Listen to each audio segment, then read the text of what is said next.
ज्या क्षणाची आपण वाट बघतोय तो क्षण आलेला आहे. मी सन्माननीय राजसाहेबांना विनंती करतो की संपूर्ण महाराष्ट्राला मार्गदर्शन करावे.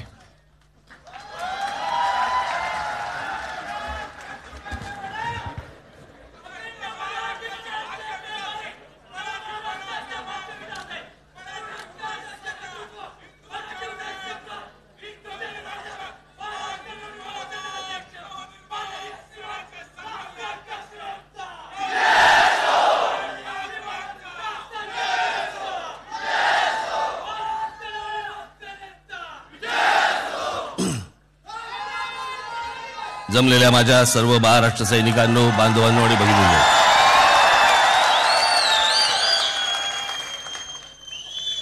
मी काल महिला दिनानिमित्त एका कार्यक्रमाला गेलो होतो.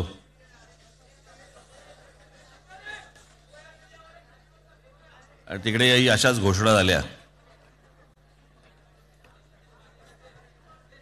त्या घोषणा चालू असताना मला एक गोष्ट आठवली. विनोद होता तो की एके दिवशी दत्तो वामन पोद्दार हे रायगडावरती गेले.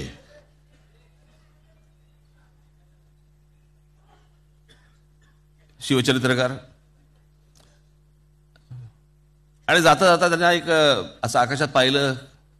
समोर एक शेतकरी होता. त्याला विचारलं, काय रे आज पाऊस पडेल काय? त्यांनी असं बघितलं. तोला वाटत नाही.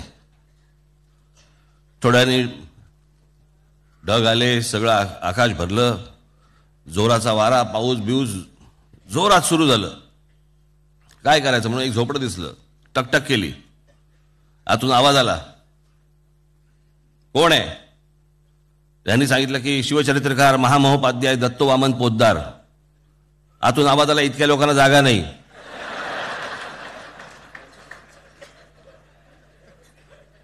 असं जर समजा माझ्या बाबतीत झालं,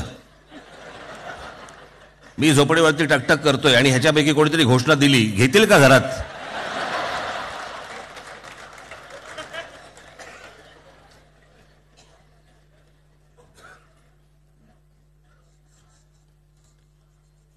महाराष्ट्र नवनिर्माण सेनेच्या आजच्या या 17व्या वर्धापन दिनाला तुम्हा सर्वांना, माझ्या महाराष्ट्रातल्या प्रत्येक माझ्या महाराष्ट्र सैनिकाला, त्याला खूप खूप मनपूर्वक शुभेच्छा आणि आभार.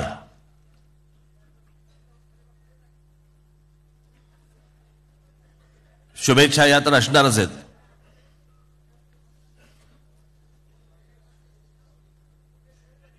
पण आभार या गोष्टींचे की कोणतीही सत्ता नसताना ही तुमची जी ऊर्जा आहे ना, ही पक्ष पुढे घेऊन जात असतो. त्याच्यामुळे तुमच्या सगळ्यांचे मनापासून आभार. आज सगळेजण इकडे आहेत. संदीप पुढे आपला ये पुढे.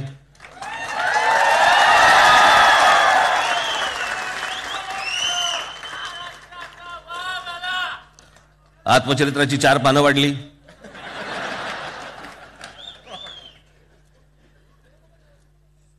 त्या दिवशी घटना घडल्यानंतर मी काही बोललो नाही. मला अनेकांनी विचारलं, तुम्हाला काय वाटतं, कोणी केलं असेल, कोणी केलं असेल? एक निश्चित सांगतो, ज्यांनी केलंय त्यांना पहिलं समजेल की हे त्यांनी केलंय, मग सगळ्यांना कळेल की हे त्यांनी केलंय.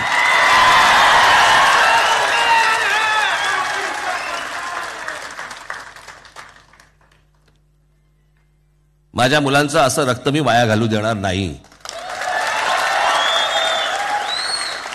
महाराष्ट्रासाठी काम करायला आलेत, या फडतूस लोकांसाठी नाहीत.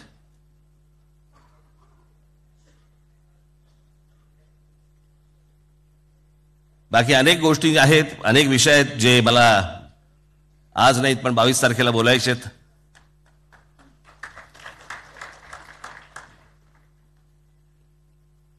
गेल्या 17 वर्षाचं थोडंसं सिंहावलोकन होणं पण तितकंच गरजेचं आहे, आवश्यक आहे.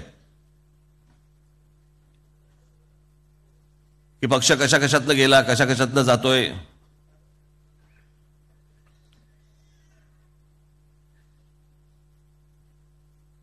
काही लोक बोलतात की काही जण पक्ष सोडून गेले, एक एकटे गेले.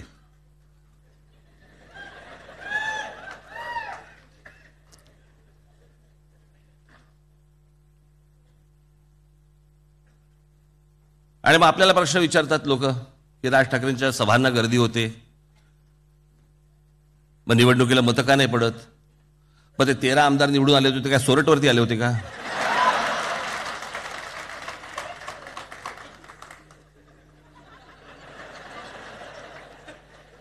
सोरठ बिरट कळतं सला फटाफट चायला.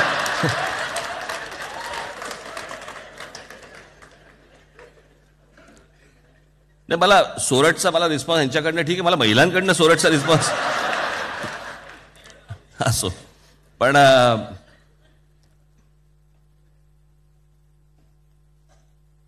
हे काय आहे? हा एक प्रपगंडा आहे. सगळेच नव्हेत, पण काही पत्रकार हे अनेक पक्षाला बांधलेले आहेत. ते पूर्वी असायचं ना, एक चित्र असायचं नाही का, ते गाढवाला चालवण्यासाठी अशी काठी लावलेली असायची आणि पुढे गाजर असायचं. त्याच्या काही पत्रकारांना अशी काठी लावलेली असते आणि पुढे पाकिट असतं. आणि मग हे जाणून बुजून अशा प्रकारचा प्रचार करतात.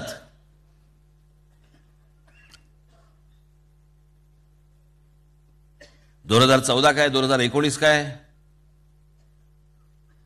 नरेंद्र मोदींची लाट. आता त्या लाटेमध्ये मला काय विचारते 17 वर्षात त्या काँग्रेसचं काय झालं एकदा बघा. ज्या पक्षाने या देशावरती जवळपास 60-65 वर्ष राज्य केलं, त्या पक्षाची अवस्था बघा.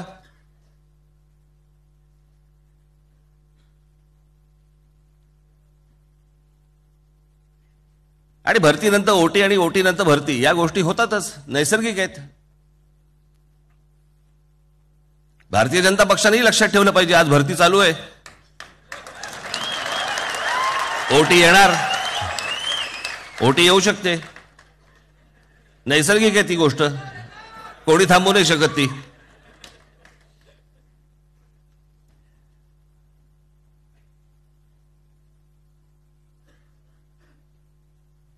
पण या सगळ्या अख्ख्या कालखंडामध्ये आपण पुढे पुढे जात असताना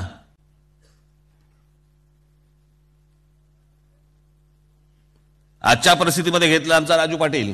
कुठे राजू?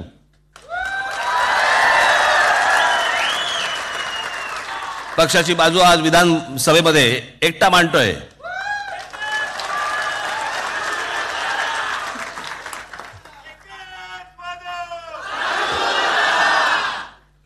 शोलेमध्ये बोलतो ना तो,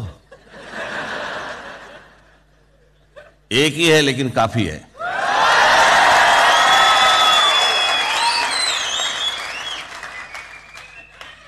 ती विधानसभा भरली तर काय होईल यांचं?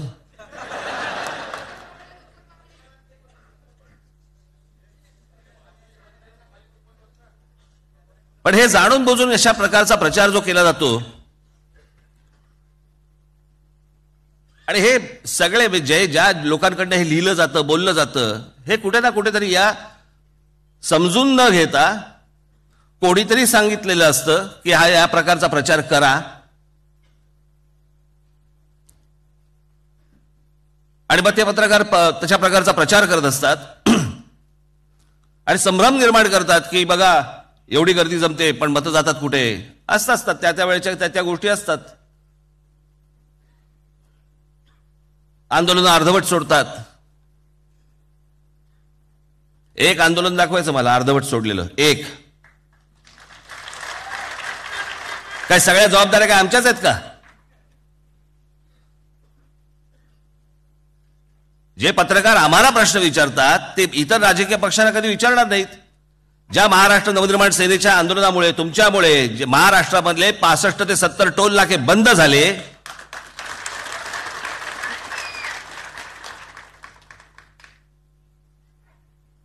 तेच 2.5 वर्षापूर्वी गळ्यात गळे घालणारे शिवसेना आणि भारतीय जनता पार्टी यांनी त्यांच्या जाहीरनाम्यामध्ये दिलं होतं की आम्ही टोल मुक्त महाराष्ट्र करू. एक पत्रकार त्यांना प्रश्न विचारायला तयार नाहीये. एक जण पत्रकार त्यांना प्रश्न विचारत नाही की तुमचं काय झालं, ते टोल मुक्त महाराष्ट्राचं काय झालं. त्यांना कोणी प्रश्न विचारत नाही. आणि तुमच्या मनामध्ये संभ्रम निर्माण करायचा की अरे आपण काय नेमकं केलं, आपण काय केलं होतं. आणि म्हणून मी गेल्या आपल्या अधिवेशनाच्या वेळेला मी एक गोष्ट तुम्हाला जाहीर केली होती जरा बदलायला थोडा वेळ लागला, पण आजचा दिवस चांगला आहे.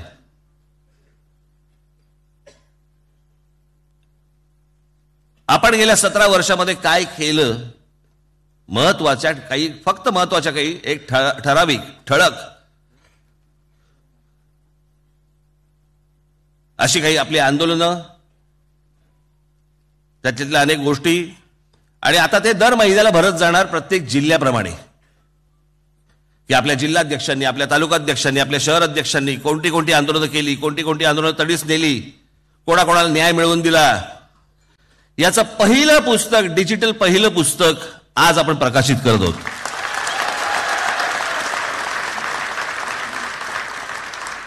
आणि मला असं वाटतं की ते पुस्तक किंवा ती गोष्ट तुमच्याकडे असली पाहिजे. तुमच्या भाषणांमधनं, तुमच्या संवादामधनं, तुमच्या चर्चांमधनं ही गोष्ट तुम्ही मांडली पाहिजेत. महाराष्ट्र नवनिर्माण सेनेच्या महाराष्ट्र सैनिकांनी गेल्या 17 वर्षामध्ये जेवढी आंदोलनं घेतली, तेवढ्या बाकीचे जेवढे राजकीय पक्ष आहेत महाराष्ट्रामधले, त्यातल्या एकानेही घेतलेली नाहीत.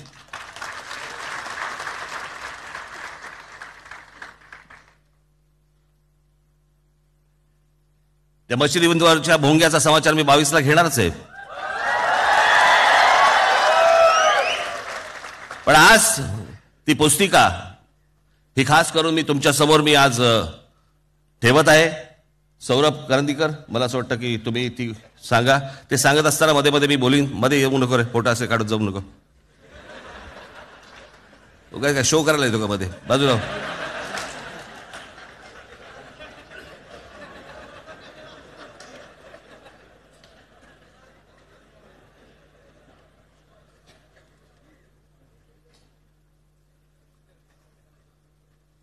पुढे जा. हे अशा प्रकारचं ही माझी अर्पण पत्रिका आहे तुम्हा सगळ्यांसाठी.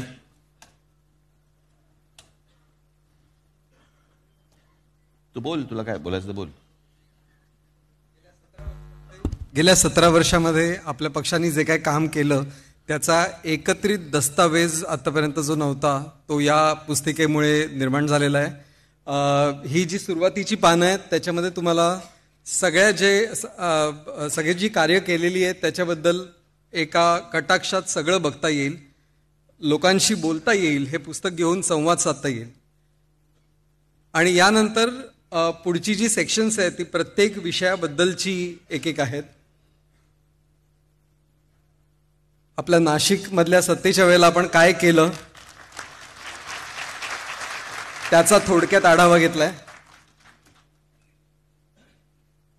कोणते उपक्रम एवढं काम केलं त्या नाशिकमध्ये. मला कधी कधी लोकांचं समजत नाही की त्यांना नक्की काय हवं, काय असतं. 5 वर्षामध्ये सांगणार की कामं काय झाली, आणि मतदानाच्या वेळेला भलत्याच विषयांवरती मतदान करून बसतात. हे नाशिकचं जे मॉडेल आहे, या नाशिकमध्ये जेवढं काम झालं, आपल्या पहिल्या 5 वर्षामध्ये जेवढं काम झालं, तिकडची लोक सांगतात मला की गेल्या 25-30 वर्षामध्ये, 40 वर्षामध्ये इतकं मोठं काम झालं नाही नाशिकमध्ये. आणि हे पहिलं नाशिक महानगरपालिकेमध्ये आलेलं पहिली गोष्ट अशी, आपलं जेव्हा राज्य आलं नाशिक महानगरपालिकेमध्ये, 5 वर्षात आपल्या कोणाही वरती एकही भ्रष्टाचाराचा एकही डाग लागला नाही कुठेही.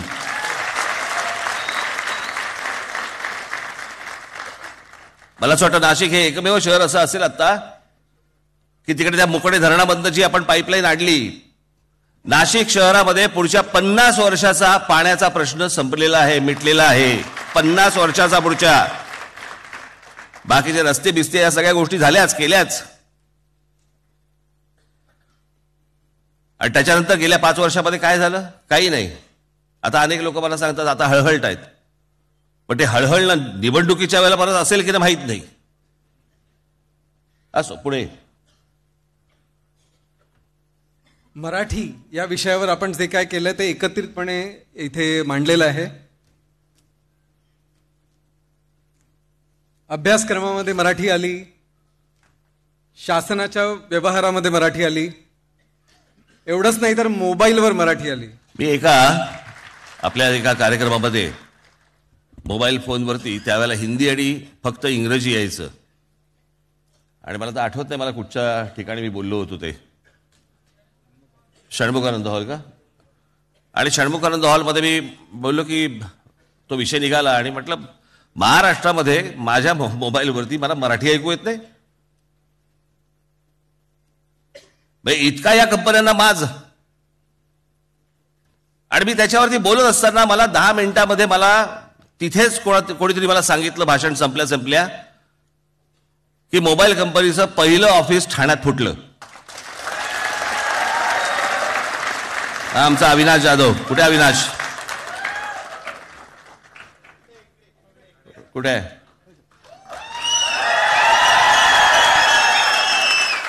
कुठे? इथे पहिलं ऑफिस फुटलं. फुटल्या मग त्यांचे फोन सुरू झाले आणि मला सांगितलं की लवकरात लवकर आम्ही मराठी आणण्याचा प्रयत्न करतो. म्हटलं नाही, एक दिवस देतो. एका दिवसात म्हटलं मला मराठी पाहिजे कानावरती पडलेलं. 2 दिवस गेले, पण 2 दिवसाच्या आत सर्व ठिकाणी महाराष्ट्रामध्ये तुम्हाला मराठी ऐकू यायला लागलं. पहिलं लाव रे ते.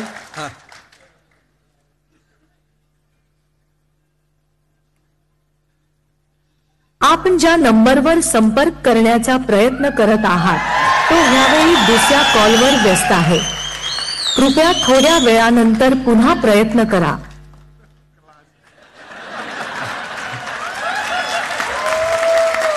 ऐकू यायला लागलं सगळीकडे.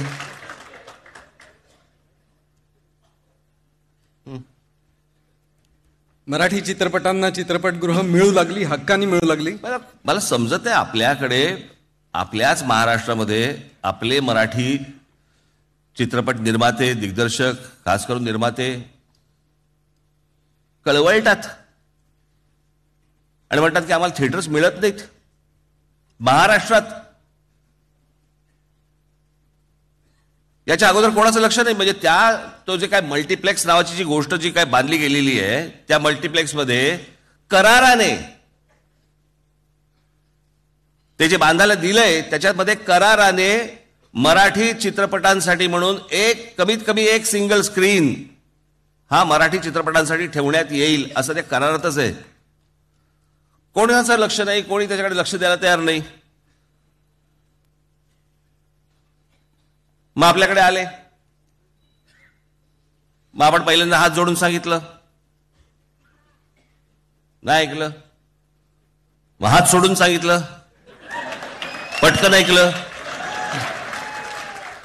पण आता झाले असं की आपल्याकडे आठवड्यालाच मराठी चित्रपट इतके बदा येतात की सगळ्यांना कुठून स्क्रीन देणार आहोत मला कळत नाही. असो, पण मराठी चित्रपटाचा स्क्रीन देखील आपल्यामुळेच उभे राहिले.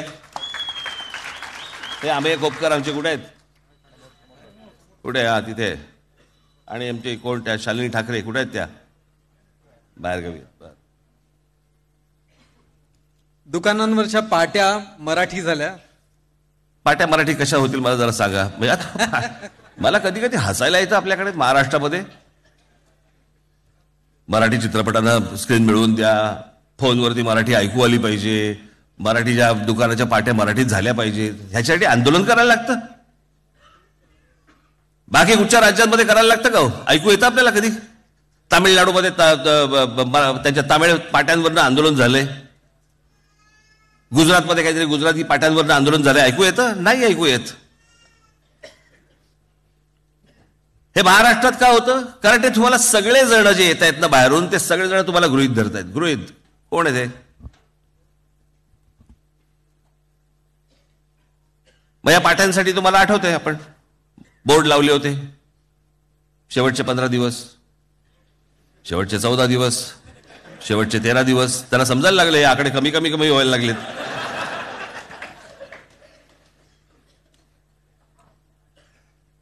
आणि मग सगळ्या ठिकाणी मराठी पाट्या लागायला लागल्या.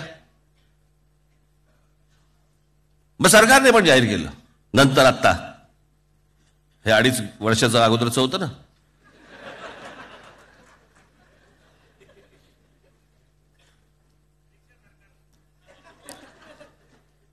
मराठी पाट्या आम्ही करू म्हणून. काही नाही, पुढे काही नाही, काही नाही. ह्या सगळ्या लोकांना कोणी पत्रकार प्रश्न नाही विचारणार. प्रश्न आम्हाला, आम्ही करून देखील आम्हाला प्रश्न. पुढे जा. रेल्वे भरतीबद्दलची माहिती मराठी मुलांना कळू लागली. जा पुढे जा. रोजगार मार्गदर्शन मेळावे घेतले. अनधिकृत रिक्षा आणि टॅक्सींवर कारवाई करून आणली.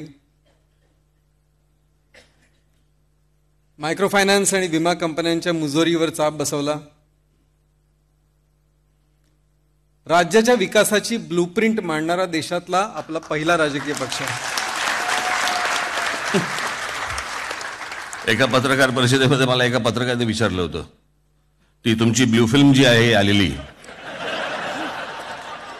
मी म्हटलं साला ती काढली असतं बरं झालं असतं आणि बघितली तरी असती आणि पाहिली तरी असती. ब्लू प्रिंट काढली, कोणी बघितलीच नाही.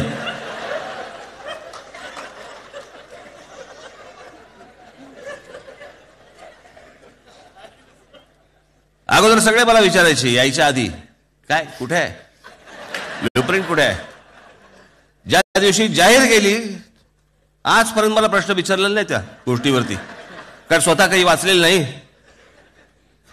वाचायची आहे असं होतं ते. पाहायला दिली असती तर पाहिली असती, पण त्याच्यावरती एकही कोणी प्रश्न विचारत नाही या गोष्टींवरचा.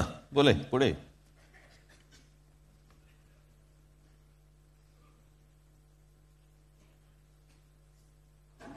मुंबईच्या 20 वर्षांच्या आराखड्यावर देखील चर्चा आणि जनमत घडवून आणलं. टोल धाडी विरुद्ध आंदोलन करून 65 टोल नाके बंद करायला लावणारा आपला पक्ष आहे.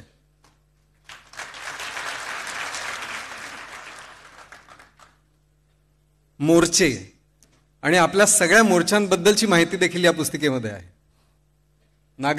नागरिकत्व सुधारणा कायद्याला पाठिंबा देणारा असेल, रेल्वे स्थानक परिसर फेरीवाला मुक्त करणारा असेल, रझा अकादमी विरुद्धचा असेल, किंवा परिवहन कामगार मोर्चा किंवा शेतकरी मोर्चा असेल, या सगळ्यांबद्दल इथे उल्लेख आहे. आणि मशिदींवरचे भोंगे.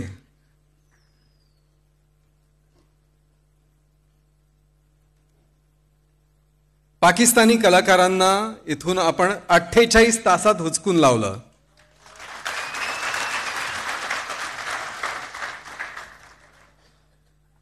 हे काम आपण केलं. आणि सो कॉल्ड जे स्वतःला हिंदुत्ववादी पक्ष म्हणवतात, कुठे होते हो? काय करत होते? चिंतन.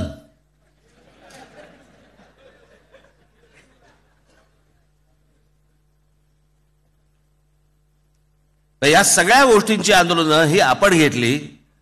मशिदींवरचे भोंगे असू देत, पाकिस्तानी कलावंतांना हाकलून देणं असू देत. पण याबद्दल ते ज्या वेळेला सांगतात बाकीचे की आम्ही हिंदुत्वाला मानतो, म्हणजे काय करता? म्हणजे काय असतं तुमचं हिंदुत्व? म्हणजे काय असतं नेमकं? नुसती जपमाळ? प्रत्यक्ष कृतीमध्ये तर कधी दिसत नाही ते.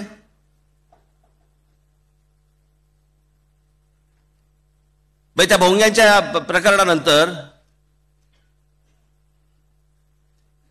मला त्या ह्याला कुठे अयोध्येला मला बोलवलं. तिकडे विरोध करणारे कोण? हिंदुत्ववादीच. आणि मला ते कळलं होतं आतलं राजकारण काय चाललंय, ते मला समजलं होतं. आणि म्हणून मी त्यावेळेला तुम्ही सांगितलं की आत्ता नको, तुरंत नको, ह्यांना काय करायचं करू देत. पण ज्यांनी हे सगळं केलं त्यांचं पुढे काय झालं?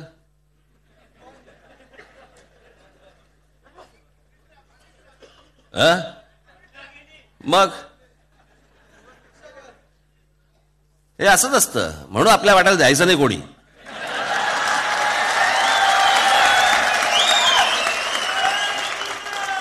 या भोंग्यांच्या विरोधामध्ये ज्यावेळेला आंदोलन झालं, माझ्या महाराष्ट्र सैनिकांवरती जवळपास 17,000 माझ्या महाराष्ट्र सैनिकांवरती केसेस टाकल्या गेल्या महाराष्ट्रभर. बोललो ना वाटेल जायचं नाही, मुख्यमंत्री पदावर जावं लागलं.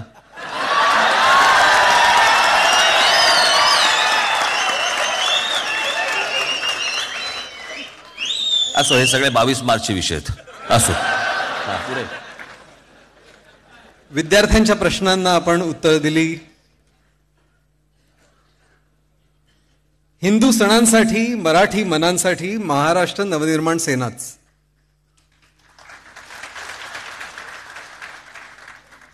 कोणतीही आपत्ती आली तरी सर्वतोपरी मदत घेऊन आपणच उभे राहतो. आणि हा आपला छोटासा अहवाल आढावा आहे. आणि हा इलेक्ट्रॉनिक स्वरूपात उपलब्ध आहे, PDF म्हणून, जी तुम्हाला मिळेलच आज नंतर. आणि तीच आपल्या वेबसाईटवर पण उपलब्ध असणार आहे. हे सगळे कोड जर तुम्ही प्रिंट करून बघणार असाल तर मोबाईलनी घेऊ शकता किंवा त्यांच्यावर सरळ क्लिक करू शकता आणि ती वेबसाईट ओपन होईल. अशी व्यवस्था या सगळ्यांबद्दल केलेली आहे. आपल्या ब्लूप्रिंटचं सादरीकरण आहे, त्याच्याबद्दलच्या लिंक्स आहेत. राजसाहेबांच्या विविध पत्रकार परिषदा असतील, जाहीर सभा असतील, महत्वाची भाषणं असतील, या सगळ्यांचा हा दस्तऐवज आहे. म्हणजे या पुस्तकामध्ये आपला 17 वर्षांचा जो काही कालावधी आहे त्याच्यातली प्रत्येक गोष्ट इथे उपलब्ध आहे.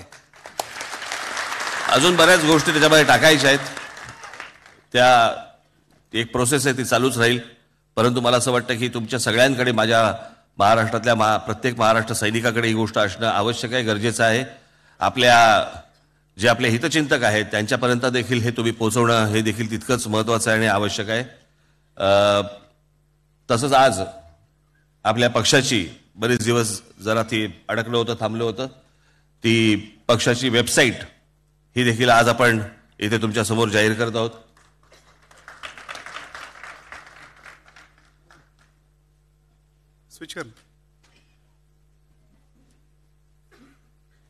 तुम्हाला आता जी पुस्तिका दाखवली त्याच्यावरनं तुम्ही ह्या वेबसाईटवरनं पण डाउनलोड करू शकता. आपल्या वेबसाईटचा ॲड्रेस आहे mnsadhikrut.org आणि याच्यामध्ये आपण ही दोन्ही भाषांमध्ये वेबसाईट केलेली आहे. आपली वेबसाईट मराठीमध्ये पण आहे, इंग्रजीमध्ये पण आहे.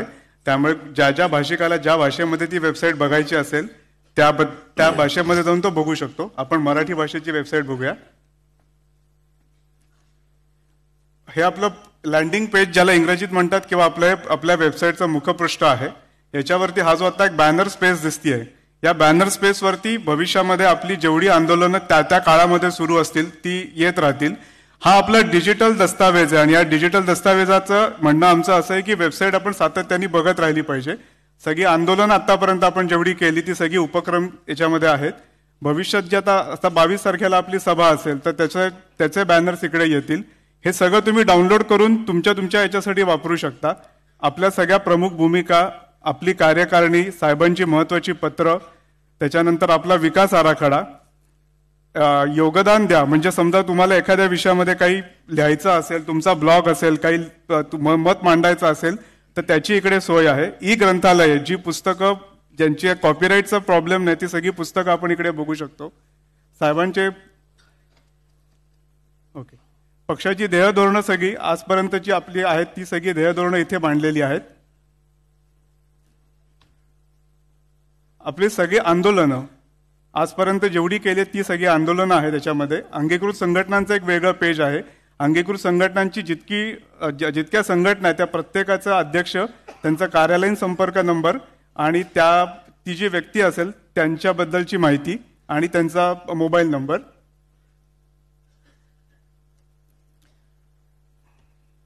आपण आत्ता जे साहेबांनी सांगितलं की आपली जी माहिती पुस्तिका आता साहेबांनी दाखवली ती माहिती पुस्तिका आपल्याला इथे डाउनलोड करणं शक्य आहे.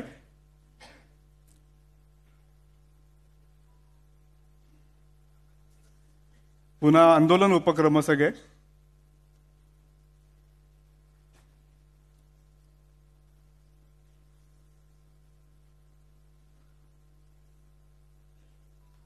ठीक आहे. गेल्या 17 वर्षात तुम्ही सगळेजण माझ्याबरोबर राहून तुम्ही अपार कष्ट घेतलेत, आजही घेतात. मी स्वतःला भाग्यवान समजतो की मला तुमच्यासारखी लोक मला मिळाली.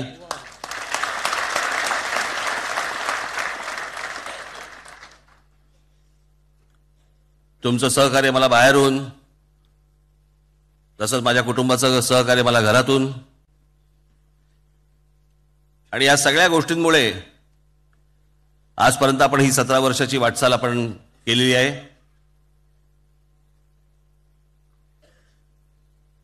त्रास होतो, प्रत्येक राजकीय पक्षाला त्रास झाला. मी त्याशी माझ्या नागपूरच्या माझ्या भाषणामध्ये मी सांगितलं होतं ना की आज भारतीय जनता पक्ष तुम्हाला सत्तेवरती दिसतोय,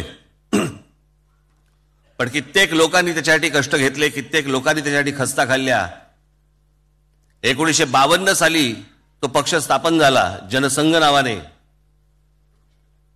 1952 साली पहिली जी निवडणूक झाली भारताची, हिंदुस्थानची जी पहिली निवडणूक झाली 1952 साली, त्या निवडणुकीमध्ये जनसंघ हा पहिला म्हणजे तो पक्ष स्थापन झाला. आणि त्यावेळेला काय काँग्रेस सोडून दुसरं काहीच नव्हतं.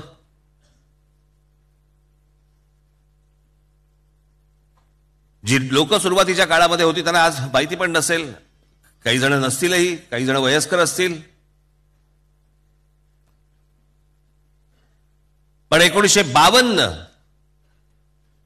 ते 2014 हा सगळा जेवढा काळ आहे, 2014ला बहुमत हातामध्ये आलं. अटलजी याला पंतप्रधान झाले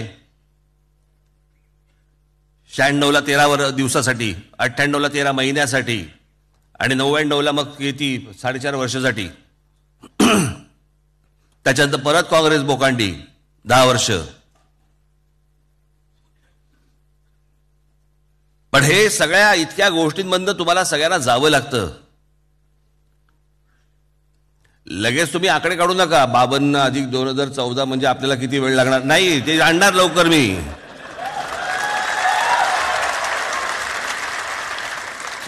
तेवढ्या वेळासाठी जाऊ नका तिकडे लगेच मागे. मी फक्त कशा लोकांनी खस्ता खाल्लेले असतात एवढंच सांगत होतो. लगेच तितकी वर्ष मोजू नका.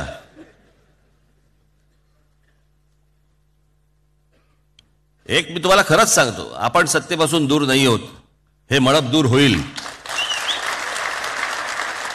मी उगाच तुम्हाला आशा नाही देते,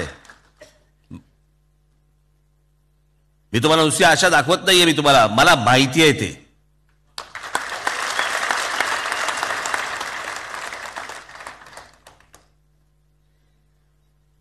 पुढे देखील आपल्याला हेच या प्रकारचं काम करायचंय. या सगळ्या महानगरपालिका आपल्याला जिंकायच्या आहेत. कळत नाही ती महानगरपालिका आता कधी निवडणुका होणार आहेत. गेली 2 वर्ष 10वीला नापास झाल्यावर कसं वाटतंय? काय वाटतंय निवडणुकीचं? काय वाटतंय? मार्च जवळ आले की काय वाटतं काय निवडणुकीचं? ऑक्टोबर जवळ आलं की बहुधा मार्च. चला 10वीला नापास झालो की काय वाटायला लागलं? 2 वर्ष तेच चालू आहे आपलं.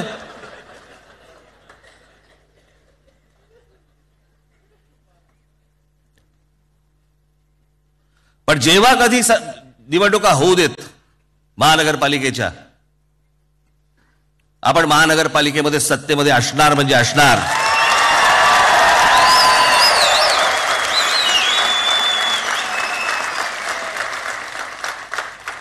ही जनता सगळी तमाम जनता यांना विटलेली आहे, या सगळ्या लोकांना विटलेली आहे. यांच्या तमाशे जे चालू आहेत ना रोजच्या रोज, त्या सगळ्यांना विटलेली आहे ती.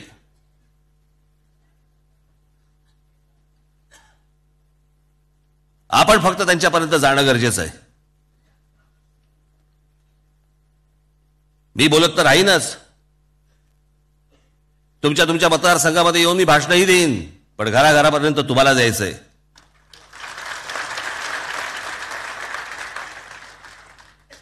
मी आडवाट्याने घरात शिरतो म्हणजे टीव्हीतनं, पण तुम्हाला प्रत्यक्ष जायचंय. तुम्ही प्रत्यक्ष जा, त्यांचा विश्वास संपादन करा. आपण सत्तेपासून दूर नाही राहणार. आणि ती जी गोष्ट आणायची आहे, पक्ष स्थापन करताना माझ्या मनात जो विचार होता की पक्षाचं नाव काय ठेवायचं, काही ठेवता आलं असतं, पण जे माझ्या मनात जे आहे महाराष्ट्राबद्दलचं जे स्वप्न आहे ते नवनिर्माणाचं आहे. की असं काहीतरी निर्माण व्हायला पाहिजे की जग इथे आलं पाहिजे. जसं मी आपल्या बाबासाहेब आंबेडकरांच्या त्या स्मारकाबद्दल बोललो होतो ना,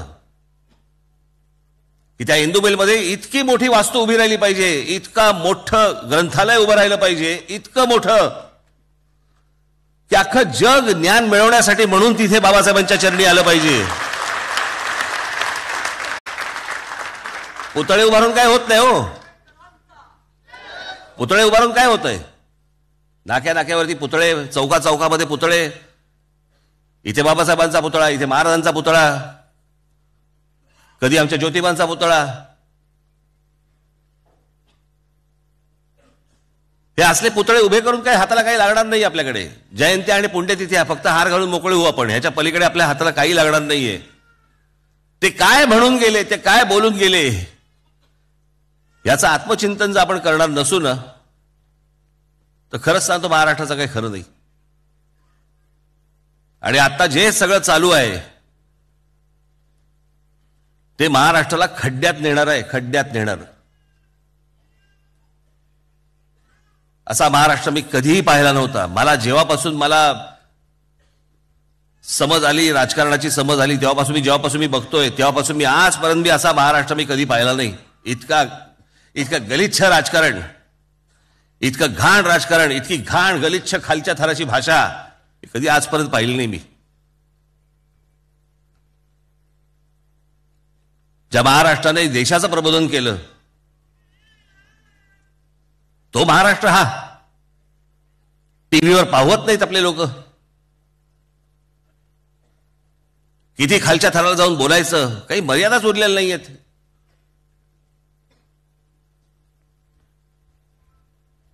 पण ह्या सगळ्या गोष्टी करत असताना हे आमचे चॅनलचे लोक, पत्रकार नाही म्हणत मी, त्यांचे मालक, चॅनल चालवण्यासाठी म्हणून हेच चालवा, ह्याच गोष्टी चालवा. बातम्या आता कुठे आहेत? बातमी कुठे मिळते तुम्हाला? हा काहीतरी बोलला, तो काहीतरी बोलला.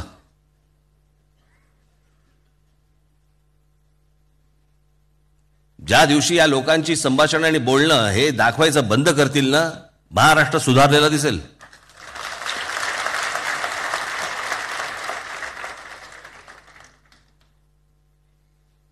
असो, पण आज 17 वर्ष आपल्याला पक्षाला पूर्ण होत आहेत. बरेच विषय आहेत, लागोपाठ सगळ्या तारखा आल्या, वर्धापन दिन पण आला आणि 22 तारखेला आपली गुढीपाडव्याची सभा पण आहे.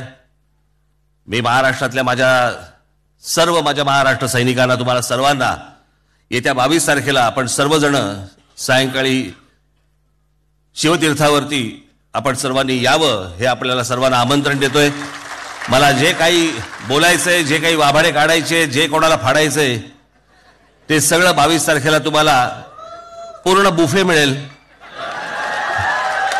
आज आपल्या इथेच मी थांबतो आणि आपल्याला पुन्हा एकदा धन्यवाद देतो आणि माझे 2 शब्द संपवतो. धन्यवाद. जय हिंद, जय महाराष्ट्र. राष्ट्रगीत होईल, नंतर कार्यक्रम संपेल.